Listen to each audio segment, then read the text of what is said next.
नमस्कार, बहुत स्वागत है आपका। मैं हूं आपके साथ सुमित शर्मा और हम सबसे पहले बात करेंगे इंदौर से मिल रही बड़ी खबर की, जहां पर 8 लोगों की जान बाल बाल बच गई। चलती बस में अचानक से भीषण आग लग गई थी। यात्रियों ने कूदकर अपनी जान बचाई है। घटना के वक्त बस में 8 लोग सवार थे।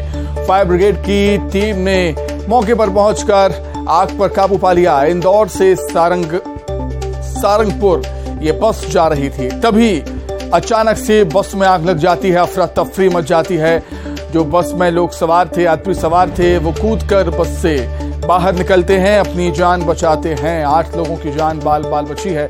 तस्वीरें देखिए आप, आग की भयंकर लपटें, धुएं का काला गुबार आपको नजर आ रहा होगा। हालांकि बस में आग कैसे लगी ये अभी स्पष्ट नहीं हो पाया। शॉर्ट सर्किट से बस में आग लगने की आशंका जताई जा रही है, लेकिन एक बहुत बड़ा हादसा यहां पर टल गया है, क्योंकि बस में यात्री सवार थे। वहीं धार में ट्रक में भीषण आग लग गई। ट्रक जलकर खाक हो गया। आग लगने के कारण अज्ञात हैं। दमकल ने कड़ी मशक्कत के बाद आग पर काबू पाया। तिरला के पास की घटना। तो धार में एक ट्रक में भीषण आग लग जाती है।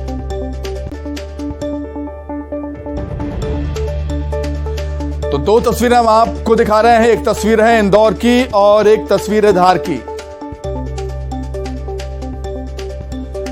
इंदौर में बस में भीषण आग लग गई और इस बस में 8 यात्री सवार थे। गनीमत रही कि कोई जनहानि इस घटना में नहीं हो पाई।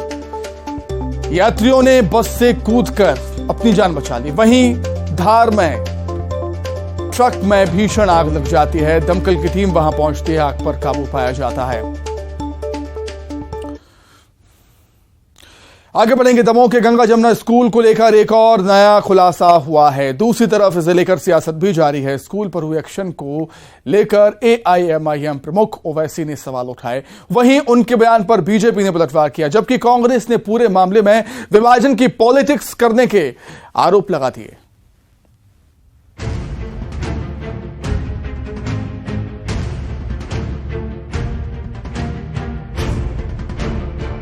दमोह के गंगा जमुना स्कूल पर प्रशासन ने शिकंजा कसना शुरू कर दिया है। प्रशासन की टीम ने संचालकों के ठिकानों पर जांच की है। गंगा जमुना दाल मिल में भंडारण और दूसरे मामलों की जांच की गई। SDM के साथ पुलिस बल भी मौके पर मौजूद रहा। वहीं राष्ट्रीय बाल संरक्षण आयोग के अध्यक्ष प्रियंक कानूनगो ने जिस सीक्रेट रास्ते का जिक्र किया था, उसका वीडियो वायरल हो रहा है। खास बात ये है कि मस्जिद से स्कूल के अंदर तक ये रास्ता है।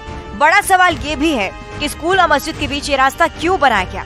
हालांकि इन सवालों के जवाब प्रशासन को खोजने हैं। वहीं इस मामले में सियासत भी होने लगी है। हैदराबाद में AIMIM के सांसद ओवैसी ने स्कूल पर एक्शन पर सवाल उठाए, साथ ही बीजेपी पर भी प्रहार किया है। एक बच्ची की फोटो थी दुपट्टा डाले हुए, तो मध्य प्रदेश के चीफ मिनिस्टर का बयान आ गया, मैं अपनी भतीजियों और भांजियों पर जबरदस्ती हिजाब डालने की मुखालिफत करता हूं। गंगा जमुना स्कूल में पहुंच के उसका एफिलिएशन कैंसिल कर दी बीजेपी ने। कलेक्टर जाकर देखे तो मालूम हुआ कि ऐसा कोई जबरदस्ती है ही नहीं। कलेक्टर बोल रहा है, SP बोल रहा है, मगर नफरत है मुसलमानों से। ओवैसी के बयान पर नरोत्तम मिश्रा ने पलटवार किया। नरोत्तम मिश्रा ने यह भी साफ कर दिया है कि MP में धर्मांतरण का कुचक्र नहीं चलने देंगे। धर्मांतरण का कोई भी कुचक्र होगा वो मध्य प्रदेश में नहीं चलने दिया जाएगा। ओवैसी जी को आपने साक्षी पे तो बोलते सुना नहीं होगा। इतनी लंबी तकरीर वो दमोह पे कर रहे हैं। साक्षी पे उनने एक भी इतनी लंबी तकरीर नहीं की। वहीं कांग्रेस ने ओवैसी के साथ ही बीजेपी पर भी निशाना साधा। कहा कि कुछ लोग विभाजन की राजनीति कर रहे हैं। सनातन धर्म के नाम पर सनातन संस्थाओं के अंदर जो भ्रष्टाचार हो रहा है उस पर सरकार खामोश है और उन कारगुजारियों को छुपाने के लिए इस तरह की कई कहानियां सामने आती रहेंगी। कहीं धर्मांतरण होगा, कहीं हिजाब होगा, कहीं और कुछ होगा। गंगा जमुना स्कूल के ड्रेस कोड को लेकर विवाद शुरू हुआ था, लेकिन इसके बाद स्कूल को लेकर कई तथ्य सामने आए हैं। लिहाजा पूरे मामले की जांच जरूरी है। वहीं भिंड से खबर है, जहां नेता प्रतिपक्ष का बड़ा बयान सामने आया है। डॉक्टर गोविंद सिंह कहते हैं कि साम दाम दंड भेद से चुनाव लड़ेगी कांग्रेस मध्य प्रदेश में। कार्यकर्ताओं के सम्मेलन में बोले हैं नेता प्रतिपक्ष गोविंद सिंह, इस बार शक्तिशाली प्रत्याशियों को मिलेगी वरीयता। ये भी बात कही, भिंड में चुनाव के दौरान चलती हैं गोलियां। नेता प्रतिपक्ष के इस बयान के मायने क्या हैं, सवाल ही उठता है। बैठ के करें, जो वरिष्ठ नेता है वो करें, जो चुनाव लड़ना चाहते हैं वो शायद ही कोई चुनाव चलता हो जिस तरह गोलियां चलती है। इसलिए हर कमर के कमजोर आदमी है जो इधर ढाले उसे मन न करे। हर तरफ से तैयारी हो, साम दाम दंड भेद अगर लाठी जरूरत है बराबरी से मुकाबला करने के लिए तैयार न हुए तभी चुनाव में सफलता मिलेगी। हनुमान साहब जैसे डॉक्टर बने थे, सीधे सामने से डॉक्टर काम चलने वाला नहीं है। आपको मुकाबले के लिए बराबरी का मुकाबला करना पड़ेगा। इसके बाद एक बात हमारा कहना है, हम साथ हैं, हर जगह जा रहे हैं। तो इसी पर अधिक चर्चा करने के लिए सीधे हम राजधानी भोपाल का रुख कर लेंगे। हमारे सहयोगी अनुराग श्रीवास्तव हमारे साथ जुड़ गए। अनुराग, डॉक्टर गोविंद सिंह का बयान इसी तरफ दर्शाता है, इशारा करता है, हालांकि कांग्रेस का मकसद चुनाव जीतना है, लेकिन तरीका कोई भी हो सकता है। बिल्कुल सुमित, देखिए नेता प्रतिपक्ष गोविंद सिंह एक संवैधानिक पद पर बैठे हुए हैं। हर चुनाव आयोग के जो गाइडलाइन होती है उसी के तहत लड़ा जाता है, यानी कि किसी भी राजनीतिक दल, किसी भी राजनेता उम्मीदवार को अपनी बात जनता तक पहुंचाने का अधिकार होता है। लेकिन जिस तरीके से नेता प्रतिपक्ष गोविंद सिंह इस बात का हवाला दे रहे हैं कि साम दाम दंड भेद का इस्तेमाल कांग्रेस पार्टी करेगी, तो क्या इस बार के चुनाव में कांग्रेस पार्टी पैसे का इस्तेमाल करेगी? जो आचार संहिता के तहत जो खर्च की सीमा होती है, क्या उससे ज़्यादा खर्च करेगी? दाम दंड भेद से मतलब यही लगाया जा सकता है। इसके अलावा नेता प्रतिपक्ष गोविंद सिंह इस बात का भी जिक्र कर रहे हैं कि शक्तिशाली नेता ही इस बार चुनाव में लड़ेंगे। तो क्या बाहुबली नेताओं या चेहरों को कांग्रेस पार्टी टिकट देगी? नेता प्रतिपक्ष गोविंद सिंह क्या कार्यकर्ताओं या मतदाताओं के अंदर भय पैदा करने का काम कर रहे हैं? ये तमाम तरह के सवाल उठकर खड़े जरूर होते हैं। ये जरूरी है कि विधानसभा का चुनाव है, बीजेपी और कांग्रेस दोनों के लिए करो या मरो की स्थिति इस चुनाव में हो सकती है। लेकिन नेता प्रतिपक्ष जैसे जिम्मेदार व्यक्ति जिन शब्दों का इस्तेमाल कर रहे हैं, भिंड में चुनाव के दौरान गोली चलने की जिस तरीके से बात कर रहे हैं, तो क्या यह आशंका है या फिर किसी तरीके का खौफ पैदा करने की कोशिश की जा रही है? ये सवाल उठकर जरूर खड़ा होता है। तो अब विधानसभा चुनाव से पहले नेता जिस तरीके के शब्दों का इस्तेमाल कर रहे हैं, इसको लेकर भी सवाल उठ रहा है। लेकिन अभी फिलहाल आचार संहिता नहीं लगी है, लेकिन इस तरीके के शब्दों का इस्तेमाल किस अर्थ में किया जा रहा है, इसका अंदाजा अभी से लगाया जा सकता है। ठीक है अनुराग, बहुत शुक्रिया आपका जुड़ने के लिए, तमाम बातचीत के लिए। आगे बढ़ते हैं। खंडवा में कमलनाथ ने अधिकारियों को फिर से चेतावनी दे डाली। कमलनाथ ने कहा कि डराने और धमकाने की राजनीति नहीं चलेगी। उन्होंने कहा कि पुलिस वाले अधिकारी सब समझ लें कि कल के बाद परसों भी आता है। पुलिस समझ ले, सब अधिकारी समझ ले कि कल के बाद परसों भी आता है। और किसको ठिकाने लगाना है, जिसने जुल्म किया है, वो आगे का समय फैसला करेगा। कमलनाथ 2018 का मॉडल नहीं है, अब मैं 2030 का मॉडल हूं। ये सब सुन ले कान खोल के। पुलिस वाले अपनी वर्दी की इज्जत करना, शासकीय कर्मचारी है, छोटा हो या बड़ा हो, एसडीएम हो या कलेक्टर हो, सुन ले कान खोल के। आपका सर्टिफिकेट, ये जो सामने बैठे लोग हैं, ये आपका सर्टिफिकेट लेंगे। ये डराने और धमकाने की राजनीति, डराने और धमकाने की राजनीति भारतीय जनता पार्टी के बचा क्या है? पुलिस, पैसा और प्रशासन। मध्य प्रदेश विधानसभा चुनावों को देखते हुए सियासी दलों ने वोटर्स को साधने की कोशिश शुरू कर दी है। कोई धार्मिक आयोजन करा रहा है तो कोई यात्रा, तो किसी की कोशिश सामूहिक कन्या विवाह पर है। आयोजनों पर सियासी बयानबाजियां भी लगातार हो रही हैं।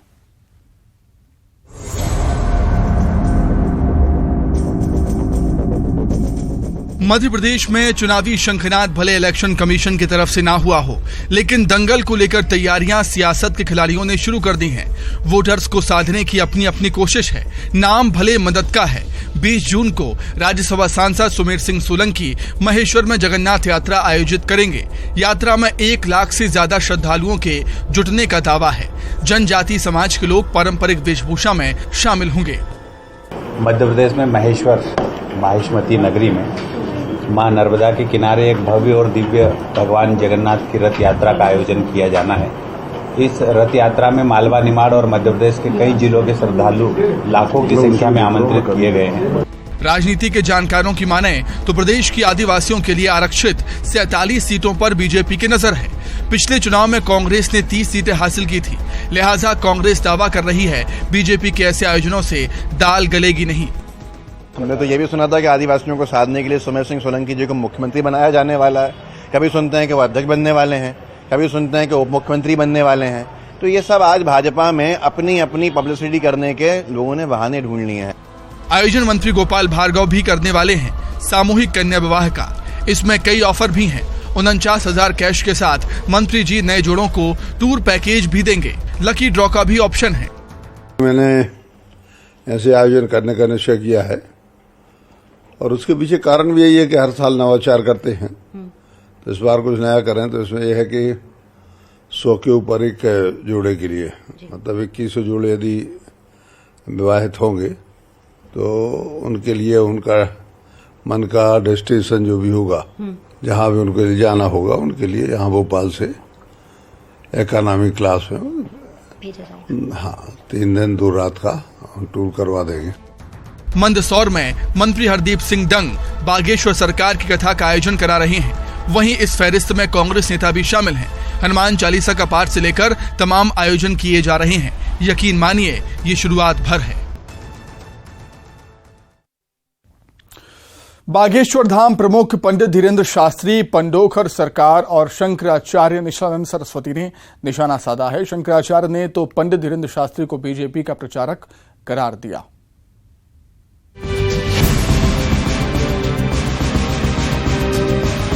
बागेश्वर धाम प्रमुख पंडित धीरेन्द्र शास्त्री अपने बयानों के लिए सुर्खियां बटोरते ही रहते हैं और कई बार उनके बयान विवादों में आए। बाबा एक बार फिर से निशाने पर हैं। इस बार पंडोखर सरकार ने इशारों में धीरेन्द्र शास्त्री पर निशाना साधा। इंदौर के व्यक्ति जो दरबार लगाया है उनके लिए पंडोखर धाम है। जब इंदौर के व्यक्ति नंबर आएंगे तो एक दूसरे को पता होता है किसी क्या समस्या है, वही समाप्त हो जाता है। आप देखिए एक दरबार में 5-5 पर्ची बनती है, 10 पर्ची बनती है, करोड़ रुपए खर्च होता है। क्या है बस मैं इतना अपनी बात को उतार देता हूँ। इससे साथ आपका प्रश्न होगा, मैं उत्तर दूंगा। एक बार जिन दिन के आप लोग पर्चा बनाने की बात कर रहे हैं, 506 लोग हो गए, 506 लोगों के वीडियो हर जगह देख लेना। धीरेन्द्र शास्त्री की शंकराचार्य निशालानंद सरस्वती ने भी आलोचना की है। शंकराचार्य ने बागेश्वर धाम प्रमुख को बीजेपी का प्रचारक बताया है। साथ ही रविशंकर प्रसाद और बाबा रामदेव का हवाला देते हुए कहा कि इनका इस्तेमाल किया जा रहा है। तो भाजपा के प्रचारक वही गए नहीं, रामदेव जी का नाम सुना है।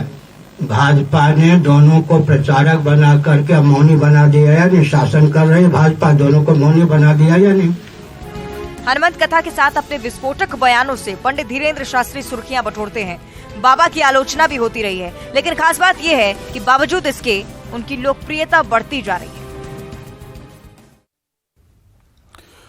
वहीं रीवा के त्योथर में सीएम शिवराज ने कोल जनजाति सम्मेलन में शिरकत की।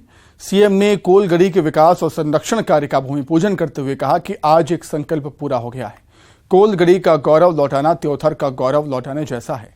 सीएम ने जिले को विकास योजनाओं की सौगात भी दी। कोल गढ़ी के निर्माण के लिए सीएम ने 3 करोड़ 24 लाख की राशि स्वीकृत करने का ऐलान किया। साथ ही भगवान बिरसा मुंडा सामुदायिक भवन निर्माण की स्वीकृति पत्र भी सौंपा। उन्होंने यहां त्योथर सूक्ष्म सिंचाई योजना का शिलान्यास भी किया। मुझे कहते हुए प्रसन्नता है कि कोल गढ़ी के जीर्णोद्धार का शिलान्यास संपन्न हो गया है। ये कोल गढ़ी कोल समाज का गौरव है। कोल गढ़ी कोलों का सम्मान है। कोल गढ़ी कोलों का स्वाभिमान है। और आज मुझे कहते हुए प्रसन्नता है कि कौल समाज का मान सम्मान और स्वाभिमान हमने वापस लौटाने का काम किया है। जबलपुर की बेसबॉल प्लेयर संजना बरकड़े के सुसाइड मामले में हर दिन कोई ना कोई नई कहानी सामने आ रही है। एक तरफ मृतका के परिजन राजन उर्फ अब्दुल मंसूरी पर प्रताड़ित करने के आरोप लगा रहे हैं, तो वहीं अब संजना की मां ने धर्मांतरण का दबाव बनाने का आरोप भी लगाया। मृतका के माता पिता ने कहा कि राजन ने पहले अपना धर्म और जाति छुपाई, लेकिन जब संजना को पता चला कि राजन उसका सही नाम नहीं है और वो मुस्लिम है, तो संजना ने उससे दूरी बनाना शुरू कर दिया। वहीं पुलिस ने कहा कि राजन ने अपना धर्म नहीं छिपाया। अभी तक इस मामले में कहीं भी लव जिहाद या धर्मांतरण के दबाव की जानकारी सामने नहीं आई।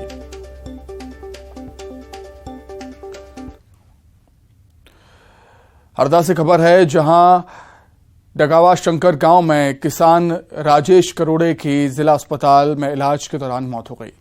किसान के परिजन का कहना है कि 7 जून को कर्ज से परेशान होकर किसान ने जहर खा लिया था। मृतक किसान पर 30 से 40 लाख रुपए का कर्जा है।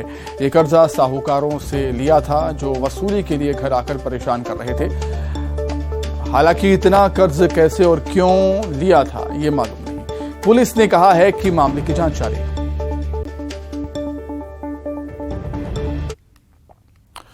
ग्वालियर से खबर है, आंधी और तूफान और बारिश का असर देखने को मिला है। 100 साल पुराने मकान की छत गिर गई। छत गिरने से 3 लड़कियां मलबे की चपेट में आई हैं। हादसे में तीनों लड़कियां घायल हुई हैं। इलाज के लिए जयरोग अस्पताल में उनको पहुंचाया गया। जनकगंज थाना के दानाउली की घटना। जबलपुर में प्रशासन ने सटोरिये के अवैध निर्माण पर बुलडोजर चला दिया। 2 करोड़ की काली कमाई से बने मकान को प्रशासन ने जमींदोज कर दिया।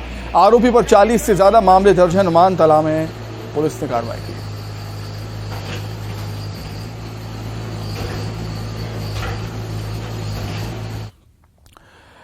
आइए अब एक नजर 25 सेकंड में खबरों पर।